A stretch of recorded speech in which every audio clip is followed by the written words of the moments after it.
न जागोगे तो मिटाओगे हिंदुस्तान वालों, दास्तां भी नहीं होगी तेरी दास्तानों में।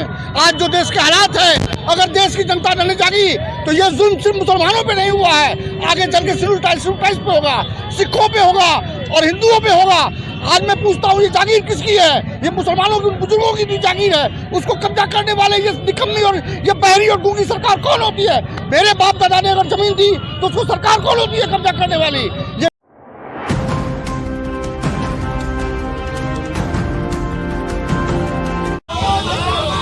नमस्कार, दैनिक भारत में आपका स्वागत है। वक्फ बिल के पास होते ही दरभंगा में मुसलमानों में गुस्सा फूट पड़ा और इन लोगों ने प्रोटेस्ट किया।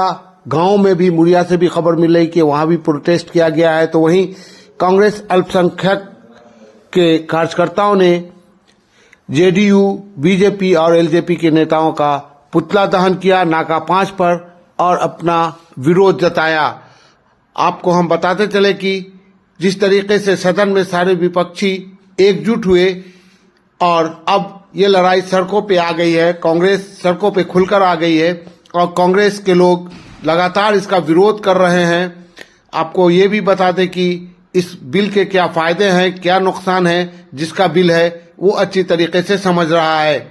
अब दो पक्षों में ये लड़ाई है। एक कह रही है मुसलमानों के भलाई के लिए है, दूसरा कह रहा है ये मुसलमानों से उसकी जमीन पे कब्जा करने वाला बिल है। आइए हम आपको छोड़े जा रहे हैं नेताओं के साथ, सुनिए। मोदी और चिराग पासवान का क्या? नीतीश कुमार और चिराग पासवान ने मुसलमानों के पीठ में छुरा घोंपा है। जिस तरह लगातार नीतीश कुमार ने मुसलमानों का वोट लिया और मुसलमानों के साथ कुटराघात किया, उनके पीठ में छुरा घोंपने का काम किया है। इस वक्त बिल का समर्थन करके मुसलमान ये चीज याद रखेगा और आने वाले वक्त में नीतीश कुमार और चिराग पासवान को मुसलमान बता देगा कि आप कैसे कैसे लोगों के साथ हैं।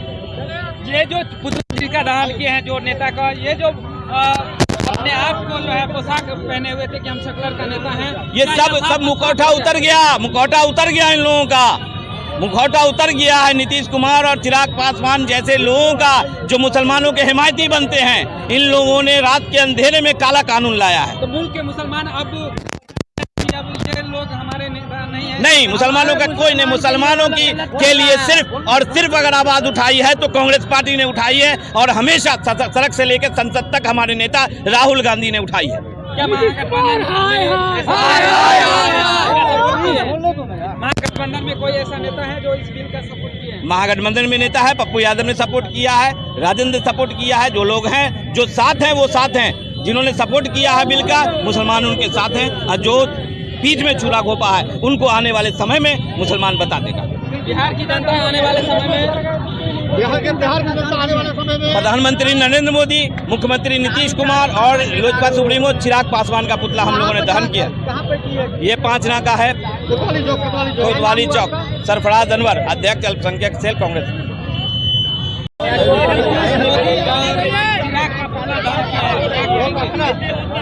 ये पुतला दहन कार्यक्रम जो है, पहले ये भी बता दूं मैं पासमानदारी समाज से राजा अंसारी हूँ। तो ये बांटने वाली बात तो भूल ही जाए, बंटने वाली नहीं है ये कौम। एक ही साथ में खड़े होंगे, हो गए महमूद एयाज। ये हिंदुस्तान है, यहाँ आरती है, यहाँ आजान है फक्र मुझे इस माटी पर। ये मेरा हिंदुस्तान, आपका हिंदुस्तान और हम सबों का हिंदुस्तान है। जिस तरीके से वक्फ बिल अमेंडमेंट इससे पहले भी हो चुका है, मगर उसके लिए जो हमारे संगठन है उससे बातचीत, मुस्लिम रहनुमा से बातचीत करके की जाती थी। ये पहली सरकार है और इसमें भी वो सरकार से ज्यादा दोषी ये जेडीयू एलजेपी के लोग हैं, जिन्होंने बार बार आश्वासन दिया कि मैं इस बिल को आने नहीं दूंगा और ऐन टाइम में जिस लिहाज से जेडीयू के एमपी ने लोकसभा में बोलने का काम किया है, ये दर्शाता है कि जेडीयू और एलजेपी ने हमारे पीठ पर छुरा घोंपने का काम किया है। और हम लोग आगे की फैसला हम लोग के ओलमा जो करेंगे। विपक्ष सारे एक थे, विपक्ष ने सारा एक साथ एक इंडिया गठबंधन होकर काम किया है। हम लोग उसके साथ है, सारे विपक्षी पार्टी के साथ है। कांग्रेस पार्टी सिर्फ अकेला आवाज नहीं उठाई, सारा विपक्ष के लोगों ने आवाज उठाया है। आरजेडी हो, कांग्रेस हो, नीतीश कुमार एक बहुत बड़े चेहरे बांट कर जो है लड़ाई, अब एक अधिकार को मारने की कोशिश कर रहे हैं। कभी दलित को, कभी मुसलमान, सबको अलग अलग करके टारगेट किया जा रहा है। आगे क्या होने वाला है देश में? आगे वही हुआ जो मैंने आपको बताया। पहले मुसलमानों के लिए टारगेट किया जा रहा है कि मुसलमान किसी तरह सड़क पर उतरे, ये दंगा करें, लेकिन अब लोग शिक्षित नहीं रह गए हैं। लोग यहाँ आप भाईचारे के साथ, इखलाक के साथ रहना चाहते हैं। और आज की डेट में कोई बेवकूफ़ नहीं है जो लड़ाई करेगा, हर लोग मिलजुल कर रहना चाहते हैं। प्रधानमंत्री इन पर गवार हैं, जनता इन पर गवार नहीं है जो खुद में लड़ेगी। आप देखिएगा कुछ दिन बाद ये सिखों को, फिर हिंदुओं को 7 की जमीन को हड़पेंगे और अडानी अंबानी को देंगे। ये अडानी अंबानी की एजेंट सरकार, सिर्फ अडानी अंबानी के लिए सरकार बेचा जा रहा है देश को। ये बिल क्या मुसलमानों को बांट देगी? मुसलमानों को बात नहीं देगी, सारे मुसलमानों को यूनाइट करेगी। वो चाह रहे हैं कि मुसलमान रोड पे उतरे और जिसके कारण को हिंदुओं का वोट मिले, लेकिन मुसलमान अब रोड पे नहीं उतरेगा। मुसलमान कोर्ट के मार्फत जाएगा, लड़ाई लड़ेगा।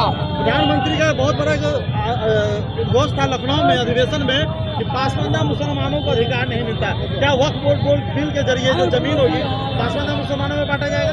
ये गलत बात, ये गलत बात है। कभी भी मुसलमानों की जात पासवान में नहीं बांटी जाएगी, ये अडानी और अंबानी को दी जाएगी। भारत और बिहार के मुसलमान